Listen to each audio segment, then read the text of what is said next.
Well, you're right on time for breaking today. Good evening from where you're watching us from. My name is Joel Church and our sign language interpreter is Michael Maithia. We have a lot in line for you and these are our top stories.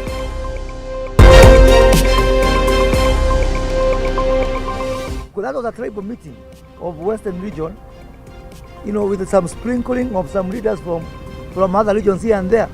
Did you see anybody from Mount Kenya region? No. A section of Mount Kenya leaders turned guns at President Uhuru Kenyatta for meeting with political leaders on 2022 without a representative from the region. Success is not determined by who you know, but is determined by your creativity, initiative and hard work. Lakini rais, kama wewe kwa ujasiri yako na system umefanya darubini kabisa na umetosheka ya kwamba unaweza uza hii Raila kwetu, tunakutakia mema. Deputy President William Ruto and his allies have declared it's them versus President Kenyatta's fronted candidate in the 2022 race. Yes, the 7th Devolution Conference in Makueni, scheduled for 23rd to 26th, will go on. Number of delegates invited to the 7th Devolution Conference scaled down in efforts to control the spread of COVID-19.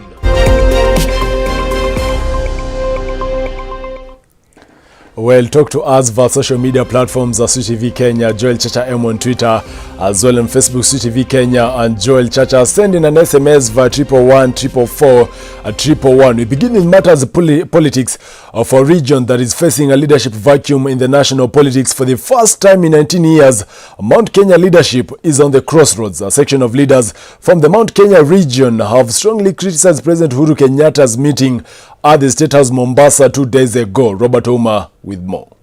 The leadership clearly understand that it will be a tall order to call the shots as usual, but drawing the table lines is what can be best for them in the event that they get any political part, accusing President Uhuru Kenyatta for cutting his own roots in the recent Mombasa meeting with OCA members. That was a tribal meeting of Western region, with some sprinkling of some leaders from other regions here and there. Did you see anybody from Mount Kenya region? No. Actually, that is what triggered us.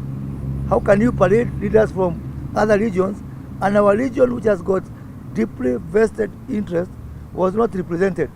So you may be looking for trouble where it is not. We are seeing trouble elsewhere. In the next 1 or 2 weeks, the next meeting will define some of those issues that are of common interest. For a region that is facing a leadership vacuum in the national politics for the first time ever since 19 years ago, Mount Kenya leadership is at the crossroads. This is an initiative that is born today. We have started.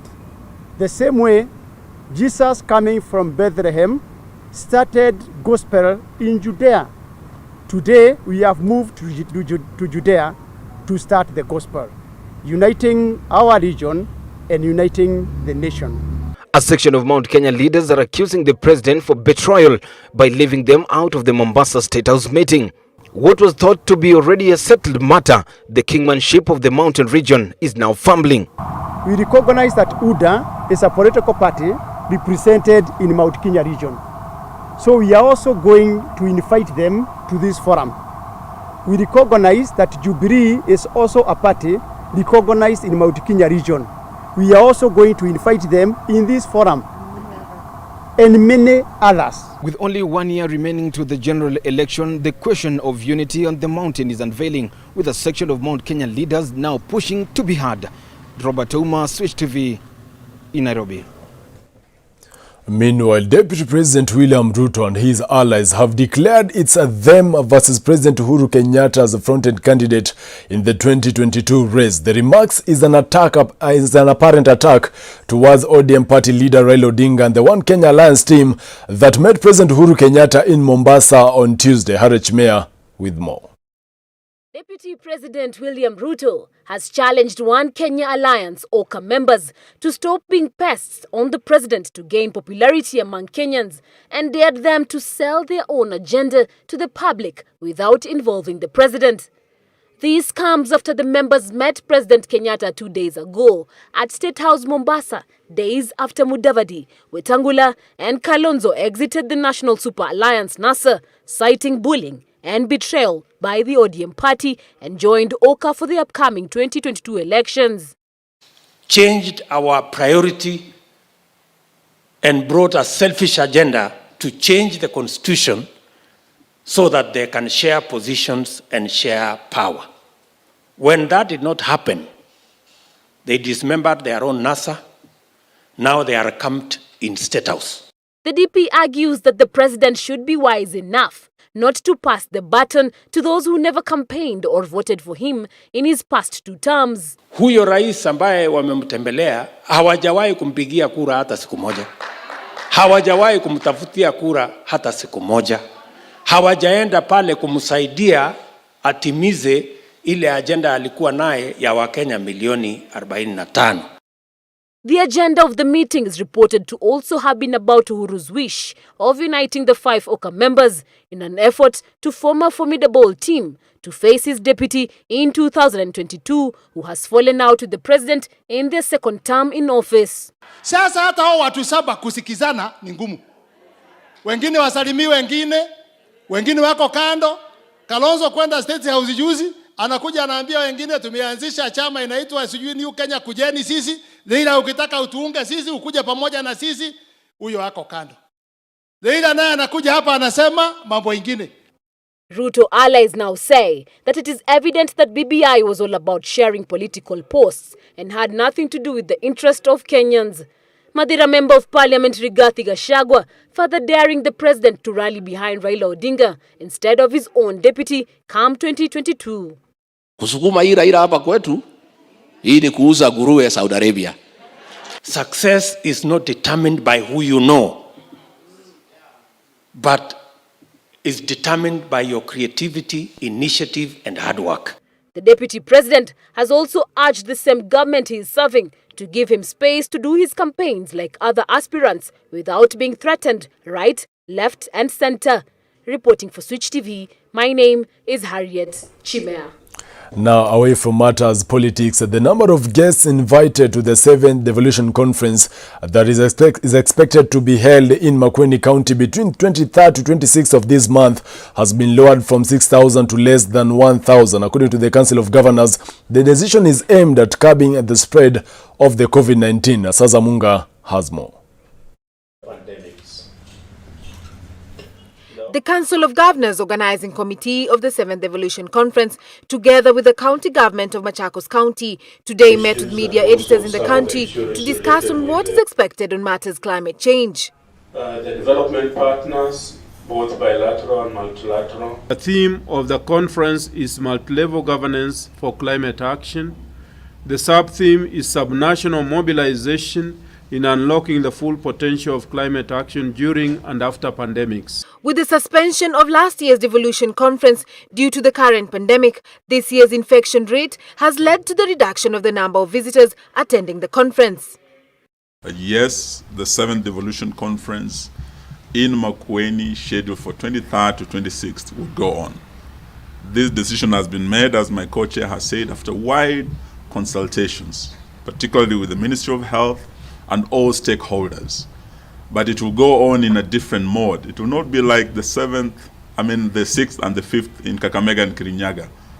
It will be scaled down considerably from 6,000 to 1,000 and in strict compliance with COVID-19 protocol.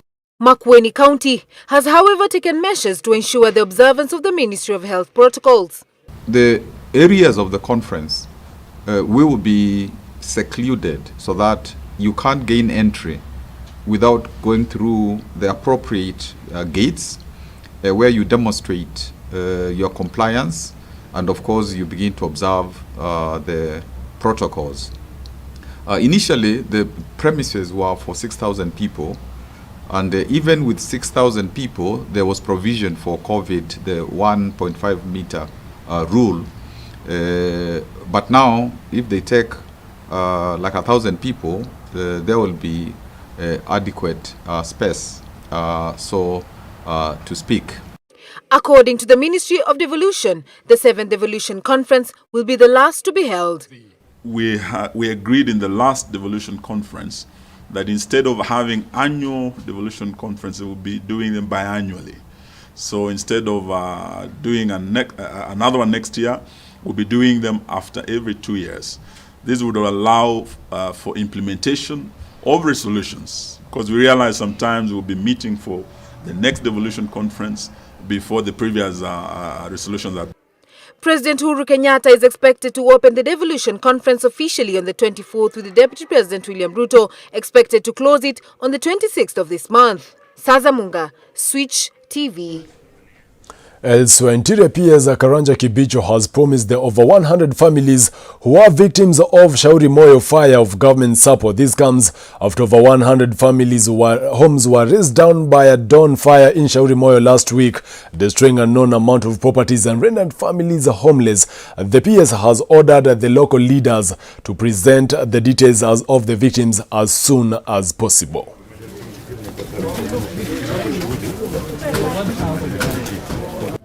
Tuseme mali hata ikichomeka na uko uhai, mali ni vitu ya kutafutwa.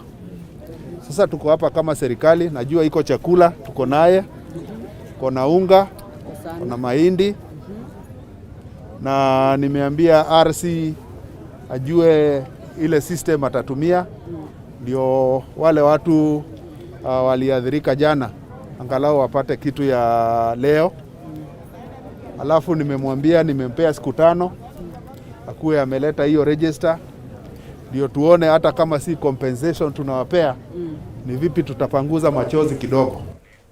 Now, today the world marks the World Youth Day 2021 with this year's theme focusing on the transformation of food systems. Kenyan youth leaders have come out to urge the government to support the youth in the entrepreneurial innovations, especially during these pandemic times. They have further called on the youth to maintain peace as the country heads towards the 2022 general elections. Shilang Etich reports.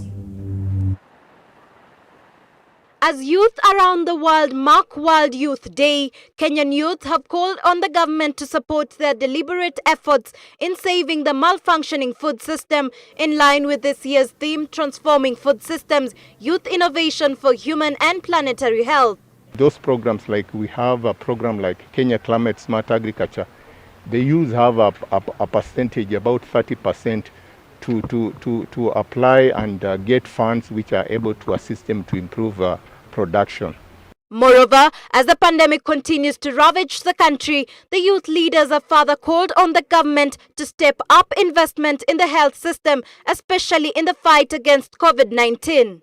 So urge the government to bring in vaccines that will cover young people who are at the moment yet to be considered for vaccination.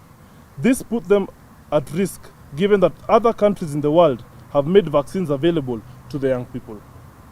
Additionally, while addressing extrajudicial killings, the youth leaders have sharply criticized the police following a horrifying case of 2 youth who allegedly lost their lives in the hands of police in Embu County. As a priority by this government. As was said here, the Kianjokoma brothers were murdered brutally and senselessly last week, and we as the youth have to unite in condemning such acts of brutality and at policies that do not put our country forward, put our country first, and put our youth forward. With the general elections inching closer by the day, the youth leaders have asked IEBC to take up their role to ensure free and fair elections. While at it, we urge them to consider qualified young people for positions that will arise. This will be a good opportunity to tap on the skills that our young people possess. With just 1 year to the 2022 general elections, youths on this International Youth Day are urged to refrain from violent activities and practice responsible citizenry. Shilang Etich, Switch TV, Nairobi.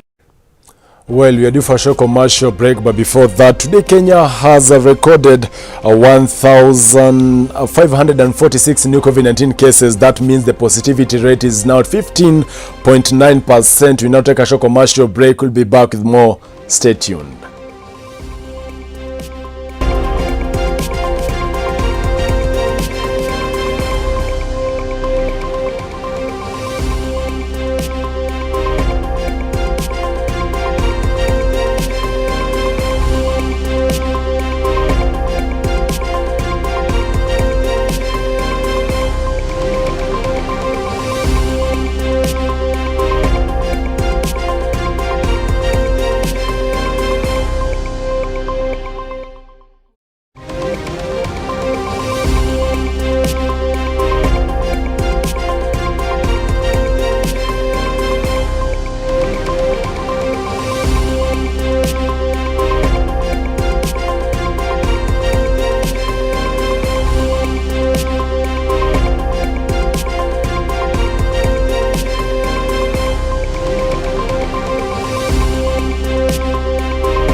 Welcome back to Breaking Today. My name is Joel Church and our sign language interpreter is Michael Maithia. Moving on, Kenya's elephant population has gradually increased at an annual rate of approximately 2.5% since 1989, when there were only 16,000 elephants in the country. As the world marks World Elephant Day, there is a global call for humans to avert encroachment of the elephant's natural habitat, as David Kagina reports. In a census conducted in 1973, elephants in the country were estimated to be 167,000, a number that steeply decreased by the year 1989 to only 16,000, a sure path to extinction. However, the government sent in policies including the ban on animal trophies trade, including the elephant tusks, which had become a predominant trade. The efforts bore fruit between then and the year 2020. The animals have been estimated to multiply annually at a rate of up to 2.5, which is about 3,300 elephants. The increase has, however, faced challenges majorly from human encroachment of their natural habitat, thus blocking the migration corridors. In China, for example, a wandering herd of 14 wild elephants is getting closer to their original habitat of Mojiang in the southwestern Yunnan province today, more than 1 year after the start of a northwest migration, something that will be difficult to happen in the country. Wild animals, they cannot migrate from one reserve or conservancy or reserve or park to another, which is quite big issue. So ideally, one of the key things is to preserve the corridors, to avoid human settlements in corridors that are connecting one wildlife area with another, one national park with another, or reserve with another. Among the solutions listed by the World Animal Protection that would aid in conserving the animals is physical visit to the natural habitats of the animals to enhance sensitization. You have seen many times government calling public participation when they are coming up with new policies, new laws, new legislations and all that. Try to be part of that. Users of social media have also been challenged to give the right impression of their visits. It could be whatever. Let's try to use those platforms to share our wildlife experiences in the world, but not our wildlife experiences in captivity. The Kenya Wildlife Service conducted an animal census and has not yet released the official census statistics. However, it is estimated that we have about 35,000 elephants in the country today. David Kagina, Switch TV. Thank you, David Kagina. We now cross borders. Zambians have started voting today in a showdown between President Edgar Lungu and main opposition rival Hakainde Hichilema that looks too tight to call and comes amid mounting debt and a flagging economy. Polling stations opened at 6 a.m. with long queues seen at voting booths in the capital, Lusaka. Police and troops have been deployed across the country to monitor polling stations, and a record number of international observers will be monitoring the process, as Apollo James reports. Approximately 7 million citizens are registered to vote for a president, legislators and local government representatives in the polls, and closed 12 hours later at more than 12,000 voting stations across the vast country. Lungu was among the earliest voters, having brought forward his voting time. Wearing a black leather jacket and a white face mask, Lungu, accompanied by his wife, waved to a cheering crowd as he left in his motorcade.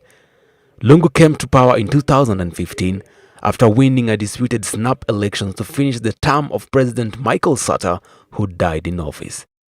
He was then elected to a full 5-year term in 2016, although his main rival Hakainde Hichilema alleged fraud. Hichilema is making his 6th run for the presidency in this election. Zambia is one of Africa's most stable democracies.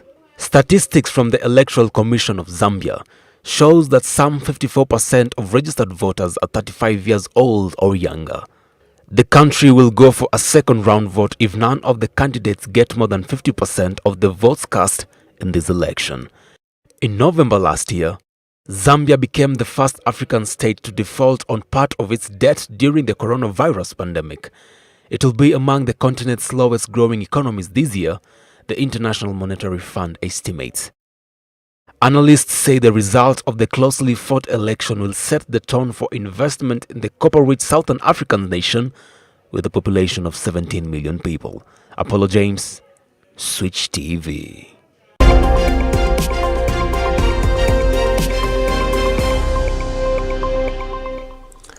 Well, time now for business news. Traders are set to benefit from the streamlined inbound logistics on the National Cargo Deconsolidation Center, that is CCDC, in Nairobi, and that will ensure traders collect their imports with ease. Led by Principal Secretary Karanja Kibichu, the National Development Implementation Technical Committee has set 2.2 million Kenya shillings as a tax to be paid to KRA from every single container that will reach the center. This tax will be distributed to the traders under the consolidation invoice.